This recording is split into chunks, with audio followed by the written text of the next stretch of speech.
What's up, guys? It's been a while since I've come out with a vlog. Um, Thank you guys for hanging in there with me. It's the summer. I have more time with my kids, and I'm spending more time with them. I'll probably be pumping out videos on a little bit more regular basis as they get back into school. But I hope you guys are having a great summer. Um, Hope you're getting out there and enjoying the weather. And Most importantly, I guess I hope you're improving your swing and getting in good shape uh, for the fall season coming up. So let's talk about how we find the hitters with the best swings. This is really something that I think that in swing instruction in baseball we've kind of had a knee-jerk response to it. Um, it's like, who's the hitter of the day? Let's follow him. Let's copy his swing. And in the 80s we did this with guys like Wade Boggs, Tony Gwynn, um, you know, Pete Rose. We kind of wanted to slap the ball. Now we're doing this with Barry Bonds, basically. We've chosen Barry Bonds to basically copy his swing. And I'm not saying that Barry Bonds is, you know, he had a great swing in my opinion, but to just hyper focus on this one guy who, in he yes, he would have been great without the steroids, but that's his numbers prior to steroids are not the reason why people are using him as the ideal model. They're using him as the ideal model because of his 2001, 2002, and 2004 seasons, essentially, where he had the three best seasons of any hitter ever, without a doubt. But they were enhanced, and it looks like steroids probably doubled his home run production. I mean, I know people say um, that he was a Hall of Famer prior to steroids. We don't know when we don't know when he started taking steroids. Lenny Dykstra, Jose Canseco, they were taking steroids in the late 80s. And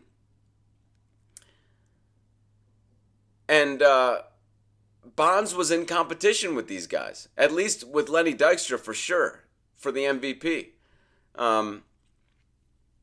So, I know Bonds in his conversation with Ken Griffey Jr. out at dinner. There's this story about how he mentioned they were talking about Sosa and McGuire, and Bonds said, "Now I'm going to start taking the hard stuff," or something like that. And people take that as like that's when he started taking steroids. All he said was, "Now I'm going to start taking the real stuff." He didn't say I'm going to start taking. He said I'm going to start taking the real stuff. Something to that effect. I'm paraphrasing, but my main point is I don't understand. Again, I don't mind Barry Bonds' swing. I don't mind Manny Ramirez's swing. I don't mind Alex Rodriguez's swing. But instead of just grabbing one or two or three guys who happen to use steroids, that's probably something you'd want to eliminate right from the start when looking at swings, because it's just going to throw you off. Instead, we should be finding a better group of hitters. And many of you guys know I developed the pound for pound equation. It's 1,000 divided by at bats per home run, and that number divided by body weight. I added body weight minus 200 minus body weight. Basically, this gives the hitter points for being lower than the league average, and however many pounds lower than the league average he is, he gets more and more points depending on how low. And the opposite. If they're well above the league average, they get kind of deducted for being higher than the league average. The reason why I did this addition of the minus 200 minus body weight is because I was getting still so many guys that, to me,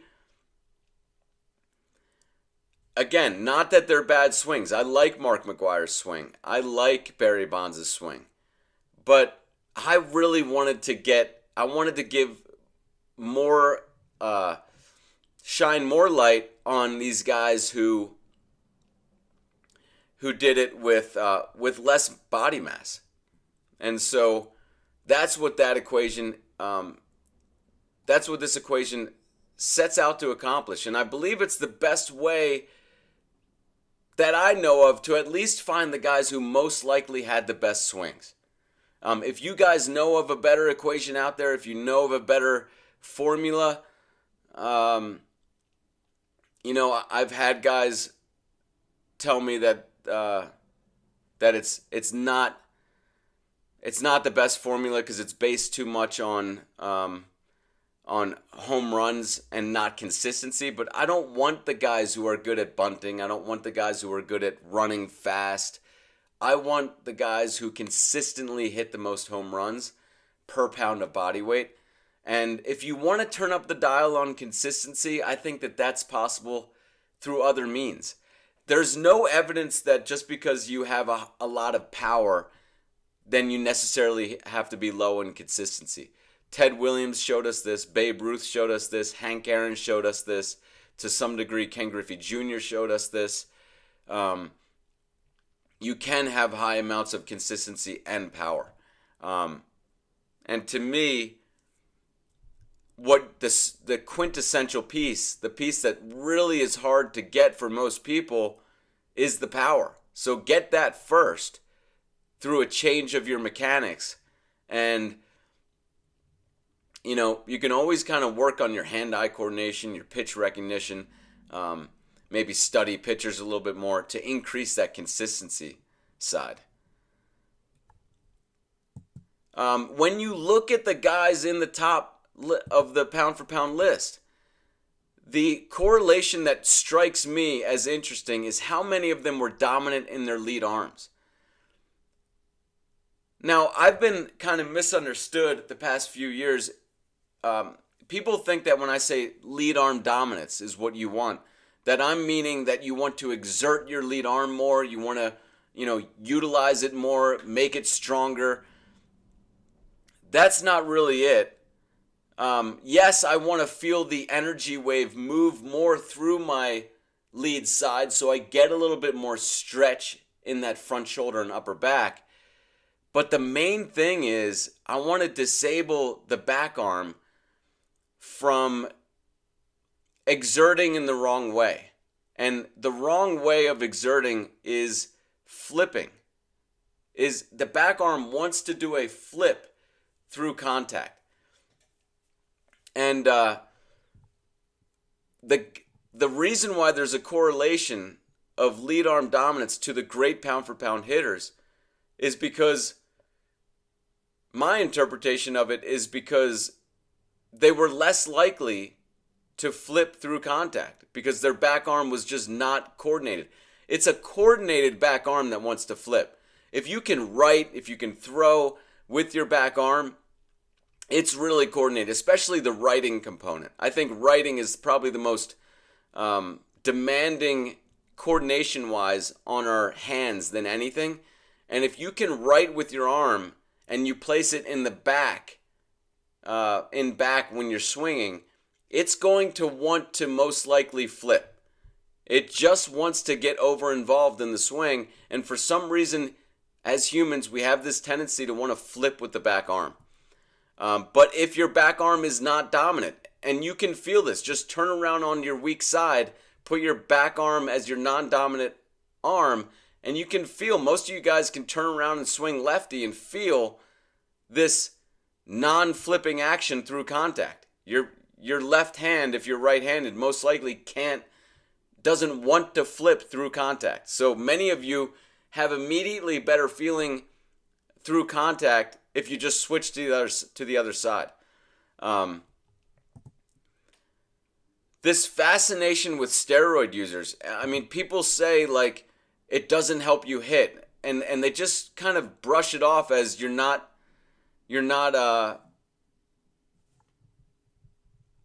looking at it correctly. Like steroids just don't do anything. I don't know. I mean, it's an odd argument because if you were alive in the steroid era, you saw what steroids did for guys, and it was significant.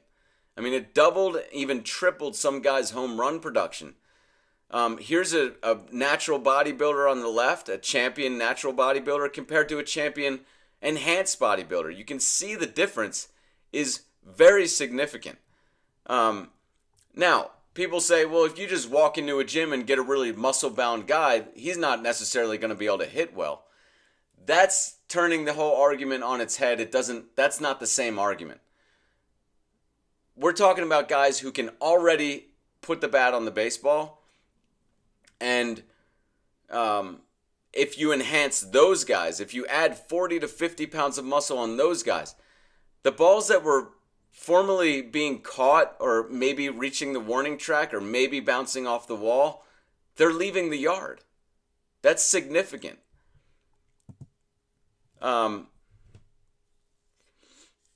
Here's Bonds. They say he wasn't taking steroids here on the left. He looks actually still pretty big on the left. He could have actually started, in my opinion, very possible that he was on steroids in the picture on the left. I don't know why people are so sure that they think that he started in the late 90s. On the right, you can see, that's 40 to 50 pounds of muscle added. Imagine if Eric Davis had become that big. What would Eric Davis have done? What would guys like Oscar Gamble, what would Ken Griffey Jr. have done? He hit 56 2 years in a row. Sure, he gained a little bit of weight through his career. He probably gained 15 to 20 pounds. But that's not the same as gaining 40 to 50 of steroid weight, because steroid weight is mostly muscle. Once again, I don't think that these guys had bad swings necessarily. I'm not a huge fan of, say, like Alex Rodriguez. Very Charlie Lau kind of swing, letting go of the bat early. Honestly, it's not a swing that tends to normally produce a whole lot of power. To me, had he not taken steroids, he probably would have had some years in the teens for home runs, probably usually in the 20s, and topping out at the low 30s. But, obviously he had a consistently higher home run rate than that. It just tended to be this swing that produced quite a lot of like rollover ground balls or like these kind of slappy opposite field hits that if you're a normal sized guy, they're not going to be anything significant. But if you took steroids, these balls can leave the yard.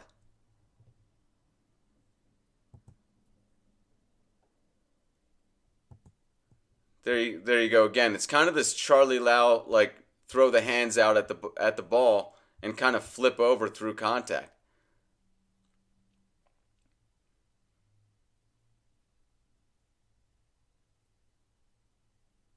Manny Ramirez is another one. He had a lot of these home runs where he's kind of slicing off the ball. That's typically not going to produce home runs. So these guys who took steroids had a big advantage. Here's Bonds prior to steroids, supposedly. This actually looks like a very young Bonds, so probably not doing steroids yet. But I liked his swing. Very compact. Got a little bit more front humerus compression than he did before, which allowed him to get more connected at contact.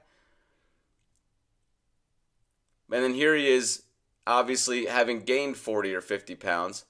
A little bit less front humerus compression. He always said, like, if you just catch the ball. Well, yeah, if you're doing steroids and you just have your hands here and you just catch the ball with the bat, it could leave the yard because you're so big and strong. But this is where I think we've been led astray by only focusing on these steroid guys. Like, I think you need a little bit more hand depth. There's not enough talk of hand depth. Bonds didn't need it being this big. He had a little bit more of it when he was thinner and had less muscle because he had more room to get hand depth. you can see how this kind of leads you astray mechanically. Great positioning here at contact. Again, it's not that I don't like Bonds' swing. Here he shows no flip through contact because his back arm and bat are in alignment, which means he didn't rely on flip as he went through contact, which is great. I like his swing. Here he is ostensibly prior to steroids. Again, a little bit more front humerus compression, a little bit more connection, it appears, at contact. If you get more front humerus compression, if you get more hand depth, you're going to tend to be a little bit more connected at contact. And Cabrera is another one. He didn't. I don't think he was ever accused of steroids, but he's 240 pounds plus, and a lot of his hits were kind of slaps the opposite way. I don't know if you've noticed, but a large percentage of his home runs are kind of slapping the ball the other way. I just think that we have this tendency to hyper-focus on these guys who are huge.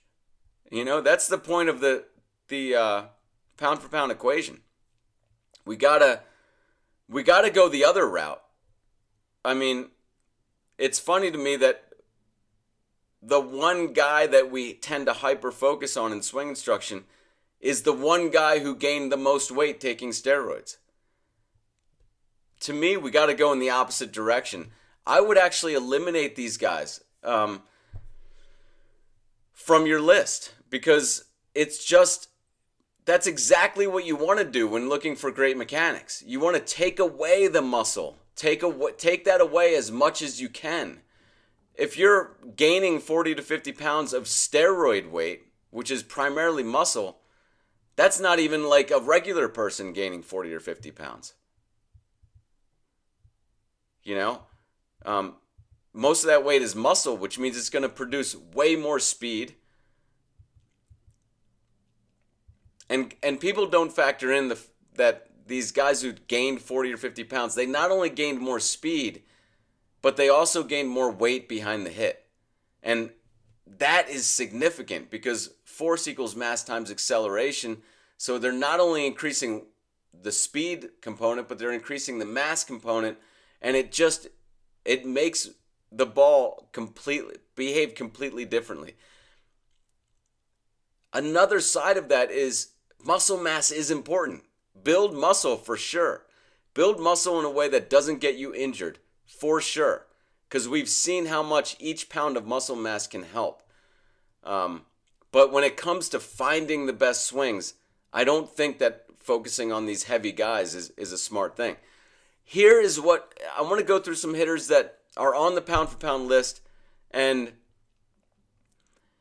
by hyper focusing on these 1 or 2 or 3 steroid guys, or guys who like Aaron Judge or Cabrera, these guys who are just enormous guys, you're missing out on the true pound for pound greats. And what they have to show you. Here's Jackie Robinson.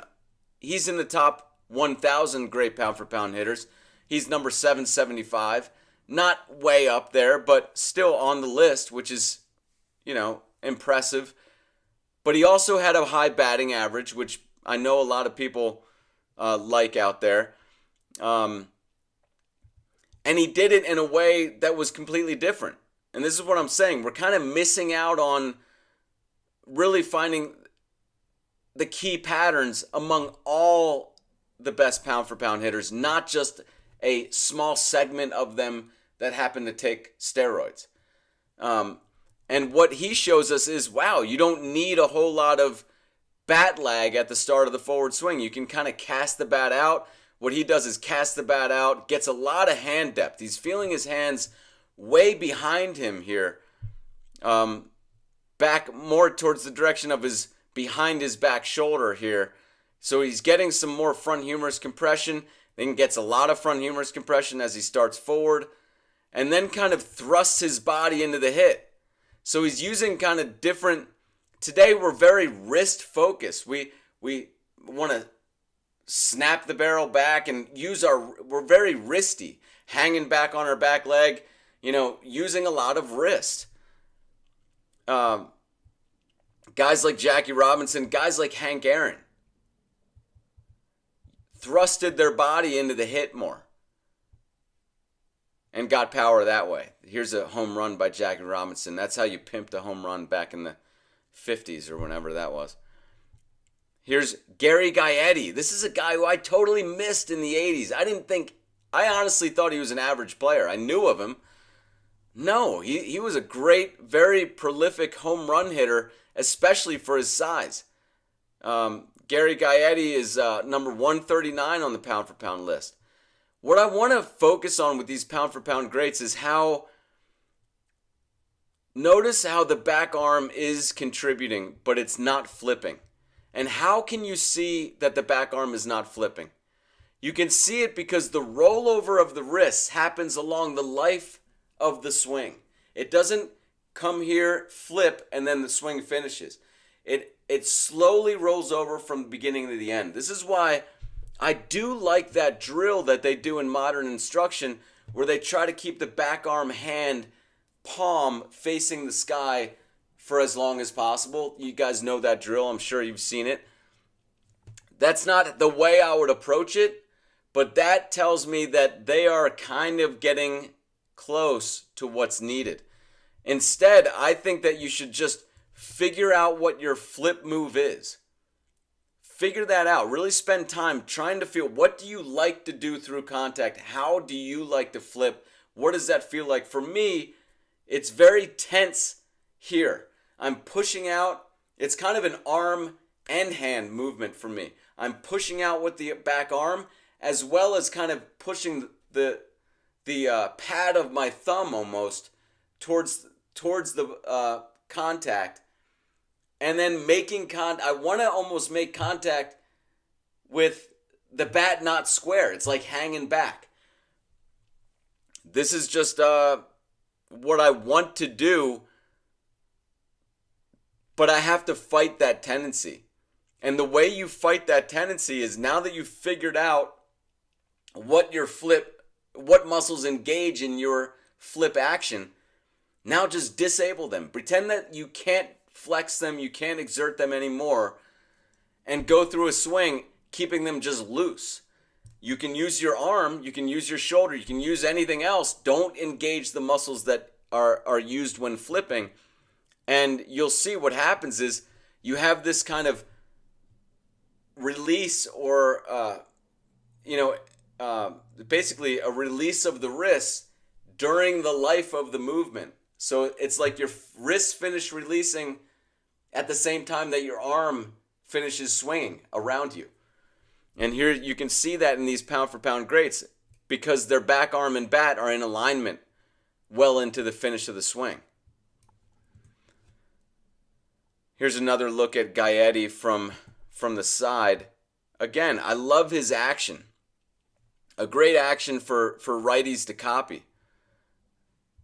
Gets the front humerus compression pretty well here. Bat is nice and flat. And then you can see, look at that wide extension, that wide finish tells me that the back arm and bat are in alignment and that he's not flipping. He's not relying on flip through contact. We don't swing with just our lead arms. That is a drill to get a better feeling through the swing, but it's not that your back arm doesn't contribute anything. It just needs to contribute in a way that it doesn't flip. Here's another guy, Reggie Sanders, number 37 on the pound for pound list. What if this guy would have taken steroids? What kind of home run production would this guy have?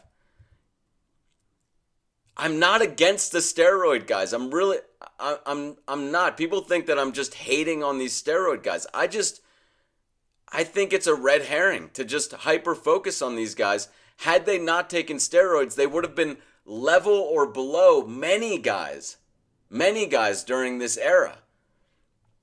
And this is probably one of them. I mean, this guy was a legit home run hitter. And you can see, no flip. Look at how the bat finishes turning around at the same time that his swing finishes. The most wrist movement he has is at the very end here. We see that from Ruth. And we see that from a lot of the pound for pound greats. I think of Mike Trout as well. He oftentimes, there's no flip. And here's a great example of no flip. Look at how he finishes this swing. Literally doesn't flip at all through the swing. His backhand palm basically remains skyward almost the whole time. Look at this. Look at how the start of the swing, barrel flattens nicely, front humerus compression, and then he goes into the finish, never turning over his backhand. This is the stuff you might miss by just picking, these small number of steroid guys. It's not that I don't think we should look at them. Many of them would have been on the pound for pound list regardless. I'm sure that all of them would have been.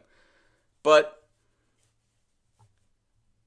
we have to look at the group as a whole, the whole pound for pound list. Here's another guy, Bob Horner. Would have been, is number 38 on the list. Beautiful flattening action of the barrel right there. Nice front humerus compression. Look at this no flip through contact. Even though the pitch was well out in front, he follows it with his back shoulder. Back arm and bat are in alignment. Tells me there's not a lot of flip. And the finish of his wrist release happens at the same time that his swing finishes. There's no flip out in front here.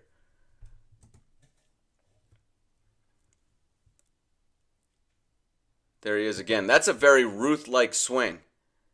That actually reminds me very much of Ruth, the way it looks at the finish. And a lot of it has to do with the wrists are finally releasing right there. You can see that kind of, it's wide, wide, wide, and then he finishes turning, and now the wrists kind of release. Ozzie Albies is another guy. Now, he has more of a modern approach of taking the hands more in front of the chest. This is fine, but I still think you need more of a lead arm feel. Feel that energy moving up your lead side more, which I'm sure Albies does. And then he doesn't flip through the swing. See, the back arm and bat are in alignment for a long time. This is the best pound for pound hitter in our game today, Ozzie Albies. Swings very much like Mookie Betts. And again, Mookie Betts has the hands coming more in front of the chest. I'm okay with that, but I still think most people need to feel more of the energy moving up their lead side, get a little bit more front humerus compression. If you want to feel that and have your hands more in front, that works too. That's fine too. But as we move up the pound for pound list, I got to say, you do tend to see more of a distance of your hand from your body.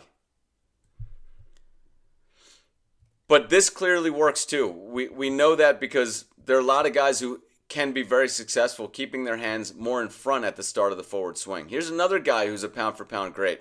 Albies, by the way, is number 28 all time on the pound for pound list. Jose Ramirez, number 115 all time on the pound for pound list. One of the best pound for pound hitters in our game today. You can see flattens the barrel out quite a bit, gets some good front humerus compression. But here's the real important thing. The back arm exerts, but it doesn't exert in a flipping fashion. See that? His wrists are real loose. His wrist action is only doing like this much from beginning of the swing to end. That's it, but it's doing it through the life of the whole thing. And you can see beautiful back arm and bat in alignment well into the finish. And here he is from the left side, same thing. Back arm and bat in alignment well into the finish. So I think the main thing to take away from this is there are two things that really are important in terms of the feel of these guys in the top of the pound for pound list. And number one is feel more of, in the beginning of the forward swing, feel more of the lead side pathway. Feel the energy wave move more up the lead side, so you're going to get a little bit more front humerus compression. If you want to get that with the hands more in front, that's fine, as I said. But if you want to get it where your hands are more behind you, I think that can produce a little bit more power. But I think the real important thing is that your back arm doesn't overexert as you go through contact. If you want to feel what this feels like, again, turn around on your weak side. Swing from your weak side. Most of you guys are going to have your non-dominant arm in back when you do that, and you can feel what it feels like to not flip. Or just swing from your regular side and don't allow the muscles that engage in a flip to engage. And that's going to lead to a movement where you're kind of finishing the release of your wrist as you finish the swing. So thank you guys for watching. Check out my training bat, my lead arm training bat at theswingmechanic.com. Also my book, Swing Like Griffey. And I'm actually working on my next book now, so I'm going to try to get videos out.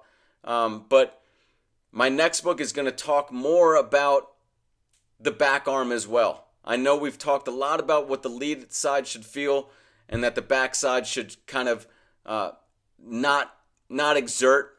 But we're going to talk more about what does this non-exertion really feel like. And that way we can put together what the back arm should feel. It's really about this flipping action. You don't want the back arm to flip. That's what it wants to do. So it's all about how to get this flipping action out of your swing. And I'm working on that now. So thank you guys for staying with me on that. And thanks for watching, and I'll see you next time.